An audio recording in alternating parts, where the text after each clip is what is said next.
Hey traders, I'm answering a question because it's interesting. Somebody said, what do we do with Tesla today? It's down 3%, but it looked like it was falling out of bed this morning like a falling knife.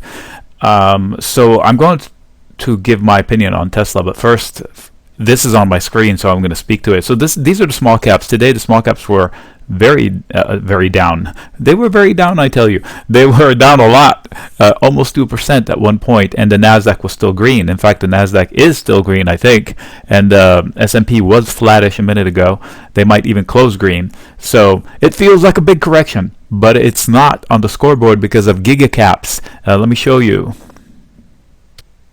So this is the heat map today. Okay, you can see the markets are flat, but there's almost nothing green except these giant boxes. Amazon is up 4 or 5% today on headlines that they canceled the Microsoft $10 billion deal with the government. So that gives hope to Amazon getting that contract. So look at it. They can yank the market by the ear.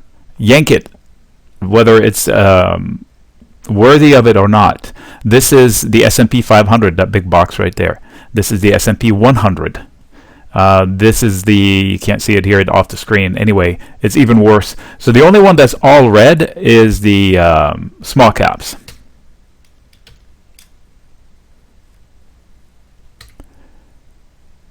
So back to the main window, which is the small caps. That's what we're looking at. It's really red. It's a basket of 2,000 stocks, but all of them fit inside of Apple as far as market cap. So they don't mean much as like size, but as a collective, they represent sentiment, especially at the retail level, because of the Reddit situation where everybody's trading small caps.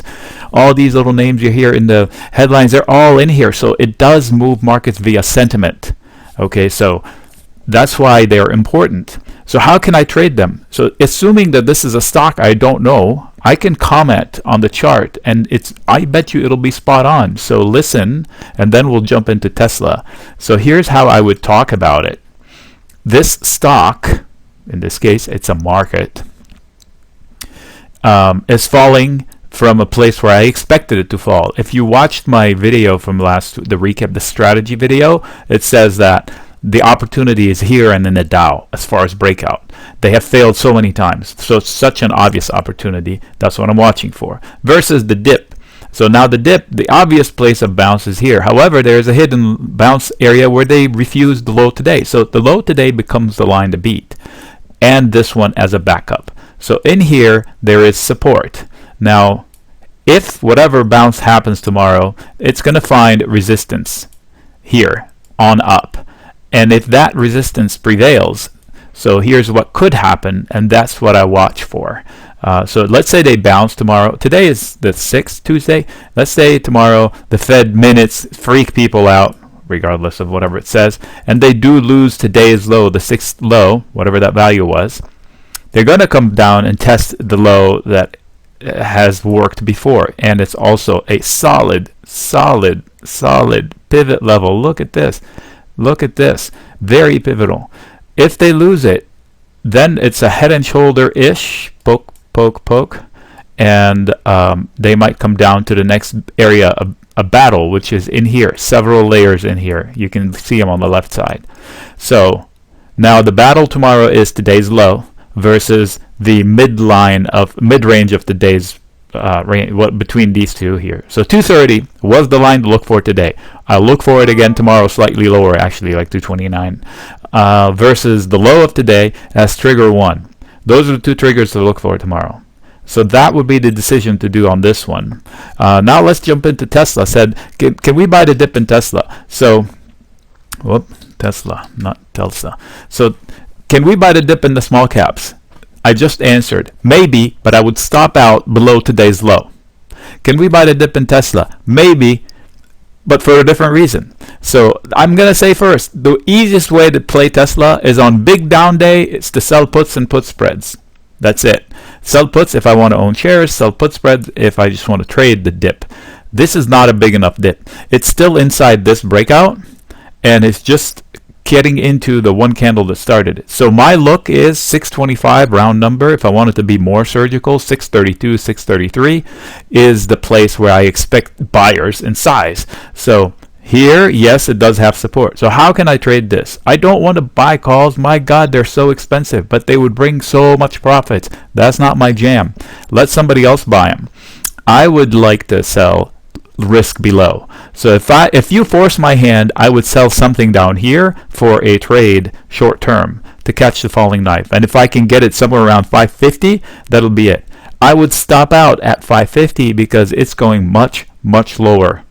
And I don't think that happens alone. So can I catch the falling knife? Yes, if I have fast hands. Can I buy calls with confidence? Hell no. Not for me. VIX is up 17% last time I checked. I don't know what it ended up as. But when the VIX is up, single purchases are super expensive. If tomorrow nothing happens and the VIX collapses 10%, much of my upside calls that I buy disappear. Even though I get the right move, much of it will get gobbled up by the crush on the VIX. So it's almost like when they report earnings the next day, the event is gone, whoop, everything shrinks in value, whether you guess the right direction or not. Not my jam. When do I buy calls in Tesla? When they break out from here, I can buy it with a trade. It's almost like buying shares and getting out fast. Only when you buy calls, you get out fast and you make money fast. Way faster than shares. But you can lose it fast if you guess wrong. So I don't want to guess. I buy calls when it breaks out. Breakout from here is buyable on a daily chart. Now, somebody that's fast and they want to trade 15 minutes, there's so many of these lines to trade. Like there was one here. But like 668, I would get out because that was the level to hold before. You understand now how it is? Okay, so swing trade up, sure. With calls, nope. With debit call spreads, maybe out in time. With sold puts, definitely. With sold put spreads, definitely. With sold puts way out in time, my choice. How does that work? On a bad day, I can sell puts way out and way down in the 400s and collect a lot of money if I can buy the shares. And then on the pop, boop, I buy them back for a lot less. This way, I fight the fight. I'm not in the trenches. I give them 20% room.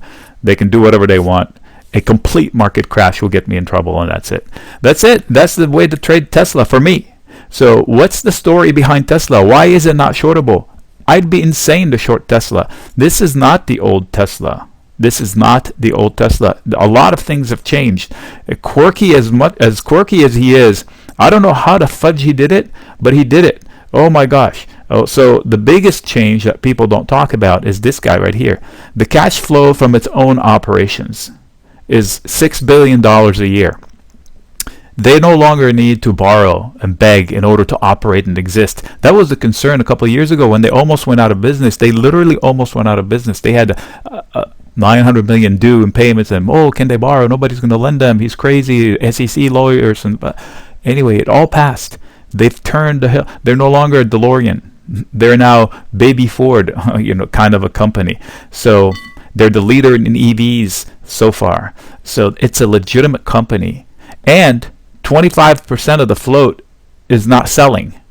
So you're playing, I keep saying that's the easiest way to explain it. You're playing a tennis match with a ping pong racket if you want to short it, like shorting the stock.